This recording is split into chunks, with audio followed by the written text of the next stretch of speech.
Ya'juj dan Ma'juj adalah dua nama suku dari turunan Adam, sama dengan kita manusia. Nabi SAW sebutkan ciri-ciri mereka. Mata mereka sobekannya kecil sehingga mata mereka kelihatan seperti sipit, tapi bola matanya besar. Mereka memiliki rambut yang keriting dan mereka memiliki poster yang umumnya seperti poster manusia. Hanya saja mereka ini memang menjadi fitnah, tanda-tanda hari kiamat.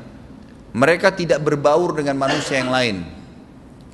Salah seorang di antara mereka tahu kalau dia akan mati kalau sudah memiliki anak 1000.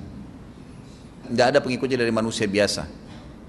Pada saat saya pelajari tentang Ya'juj Ma'juj ini tingkat 3 kuliah, kurang lebih waktu itu tahun 96, 97. Dosen saya membuka kitabnya membahas masalah ini. Saya sempat tanya sendiri, saya bilang, Syekh, jumlahnya Ya'juj Ma'juj itu berapa banyak? Dia bilang tidak terhitung jumlahnya. Karena ada hadis yang berbunyi mereka akan mendatangi sebuah sungai, kalau tidak salah namanya Sungai Tibria. Sungai itu sekarang ada, besar.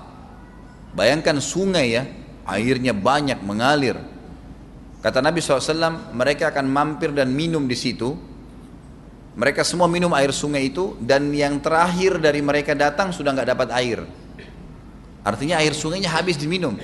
Bayangin berapa banyak jumlahnya tuh. Satu Jakarta aja sekarang kalau minum air sungai Ciliwung nggak habis. Mungkin nggak bakal habis kalau satu Indonesia pun minum. Bayangkan berapa banyak jumlah mereka tuh. Tidak terhitung. Nanti kan kita bacakan ayat-ayatnya tentunya. Banyak sekali ayat berhubungan dengan masalah itu.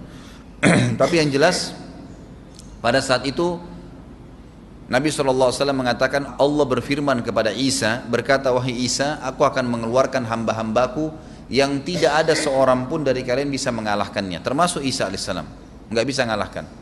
Maka selamatkanlah dirimu bersama dengan pengikut-pengikutmu ke Gunung Tur namanya. Gunung Tur ini ada di Palestina. Ya. Ini rata-rata nanti hari kiamat ini di Syam, banyak negeri Syam kita. Gitu kan? Maka Nabi Isa pun alaihissalam menyelamatkan diri dengan pengikutnya ke Gunung Tur yang diikuti sama orang-orang yang beriman. Lalu tentu yang bisa ikut yang terjangkau pada saat itu, karena dunia sangat luas. Maka yang tidak sempat ikut dengan Nabi Isa alaihissalam, mereka dibunuh oleh Ya'juj Ma'juj. Allah Subhanahu wa taala memberikan ciri khas mereka, artinya cirinya mereka ini, mereka dihimpit di sebuah gunung. Di surah Al-Kahfi dijelaskan oleh Dzulkarnain. Dzulkarnain khilaf antara ahli sejarah mengatakan dia nabi atau dia orang saleh. Tapi Allahu alam, saya cenderung dengan pendapat yang mengatakan dia adalah seorang nabi. Karena Allah SWT angkat ceritanya dalam Al-Quran. Dan Allah berikan dia banyak mukjizat. Di antaranya mukjizatnya adalah menahan Ya'juj Ma'juj waktu itu ingin membuat kerusakan. Di zamannya dia dulu. Jadi memang Ya'juj Ma'juj ini ciri khasnya, kata Nabi SAW, mereka memakan apa saja. Batu. Kalau hewan-hewan itu kalah jengking sama ular. Binatang-binatang buas, harimau, mereka makan semua. Jadi bukan seperti manusia normalnya. Mereka membunuh semua yang bukan seperti mereka. Mereka buat kerusakan. Sampai-sampai kata Nabi SAW tidak ada yang bisa mengalahkan mereka dan jumlah mereka sangat banyak. Salah seorang di antara mereka tahu dia akan mati kalau sudah punya 1000 anak. Dan tidak menikah dengan umumnya orang. 2 suku ini saja. Kata Nabi SAW dalam hadis Bukhari, kecelakaanlah bagi orang-orang yang ada di Jazirah Arab. Kemungkinan besar makna ini adalah tempat mereka dekat dengan Jazirah Arab. Sebagian ada satu syekh dari Mesir, sekarang ada bukunya sama saya dan sudah terjemahan bahasa Indonesia, judulnya Ya'juj Ma'juj. Kalau Bapak Ibu mau beli bisa, ada judulnya Ya'juj Ma'juj, tapi saya lupa penerbitnya apa. Itu agak tebal, harganya mungkin sekitar 85.000 atau 100 ribuan lah maksimal. Itu khusus, dan beliau adakan penelitian, saya baca dan memang sangat konkret dan ilmiah. Beliau mendatangkan fakta kalau tempat Ya'juj Ma'juj yang disebutkan dalam Al-Quran itu ada di Cina, tembok Cina. Jadi seperti yang disebutkan dalam Al-Quran, 2 gunung yang disatukan, di antara celah gunung itu ditaruh tembaga-tembaga.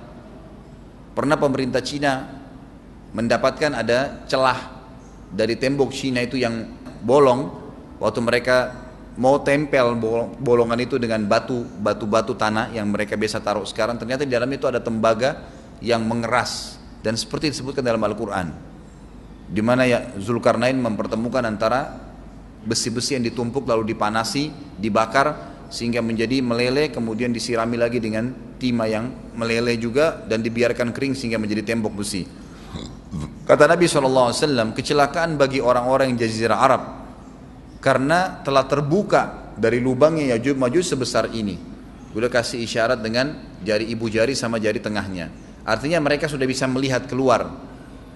Tetapi kata Nabi SAW, setiap hari mereka terus menggali gunung itu, berusaha untuk keluar. Pada saat mereka tiba di malam hari, mereka capek, mereka mengatakan besok kita lanjutin. Mereka bangun besok pagi, gunungnya kembali utuh lagi. Sampai nanti waktu di mana Allah izinkan mereka keluar.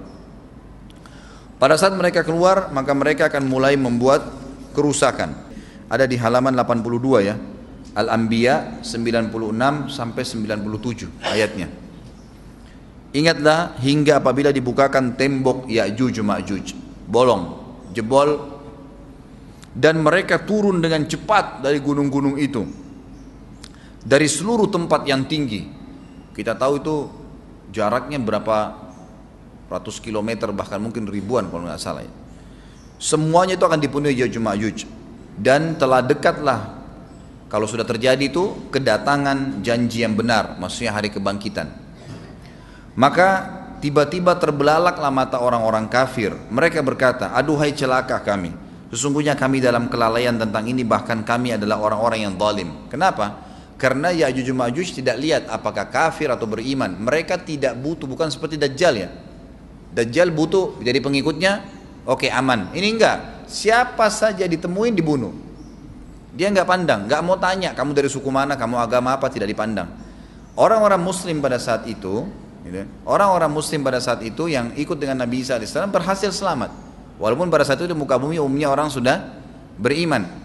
Yang dimaksud di sini orang-orang kafir adalah adanya orang-orang yang masuk Islam karena terpaksa, karena mereka tidak terlalu faham pada saat itu, lalu mereka menganggap remeh informasi dari Nabi Isa alaihissalam, maka mereka terbelalak matanya karena dibunuh oleh Ya'juj Ma'juj. Kata Nabi SAW di dalam hadis sahih riwayat Imam Bukhari, bahwasanya Ya'juj Ma'juj akan membunuh siapapun yang mereka temui, bahkan pada saat mereka sudah merasa menguasai bumi, mereka melepaskan anak-anak panah mereka ke langit. Lalu Allah menurunkan anak-anak panah mereka sebagai fitnah dipenuhi dengan darah. Maka mereka berkata, kami telah membunuh semua yang ada di bumi dan semua yang ada di langit. Maka sebagai penutup dalam bahasan itu, kata Nabi SAW, Allah lalu mengizinkan Isa untuk berdoa kepada Allah agar memusnahkan mereka. Maka Isa alaihissalam pun akhirnya berdoa, meminta kepada Allah subhanahu wa ta'ala agar mereka semua dimusnahkan. Maka pada saat itu pun Allah subhanahu wa ta'ala menurunkan kepada mereka hama. Sebagian hadis menyebutkan serangga kecil seperti cacing, banyak sekali yang menimpa tubuh-tubuh mereka. Setiap orang satu, dan itu membuat mereka mati. Membuat mereka mati, dan mereka mati seketika semuanya. Jadi secara bersamaan semuanya meninggal. Allahu a'lam waktu itu berapa ratus juta jumlah orang Ya'juj Ma'juj pada saat itu, tapi semuanya akan mati. Dan seluruh muka bumi dipenuhi dengan jasad mereka. Setelah itu Nabi Isa alaihissalam pun berdoa kepada Allah subhanahu wa ta'ala agar menghilangkan jasad-jasad mereka yang baunya sudah luar biasa waktu saat itu disebutkan dalam hadis. Maka Allah subhanahu wa ta'ala mengabulkan dan mengutus dari arah barat burung-burung yang lehernya panjang dan pelatuk mulutnya besar, yang memegang setiap jasad Ya'juj Ma'juj, diambil, diangkat, setiap orang satu burung. Bayangkan berapa banyak miliaran burung pada saat itu. Kita nggak tahu bagaimana, Allahu a'lam, tapi ini wahyu, penyampaian informasi yang pasti. Diambil, kemudian jasad-jasad mereka dilempar ke lautan. Lalu Allah SWT turunkan hujan. Pada saat turun hujan, maka hujan tersebut membersihkan semua bekas-bekas mereka, kotoran mereka, darahnya segala bersih. Maka bumi kembali subur lagi. Tapi tidak disebutkan berhubungan dengan masalah ini berapa lamakah kejadian tersebut terjadi. Kemudian setelah itu Isa alaihissalam memimpin lagi di muka bumi sampai beliau meninggal. Setelah Isa alaihissalam meninggal, kembali lagi sebagian besar manusia berbuat kekufuran. Kembali manusia berbuat kekufuran. Mereka kembali lalai, nggak ada lagi pemimpinnya karena terlalu banyak orang pada saat itu, maka ada yang kufur lagi.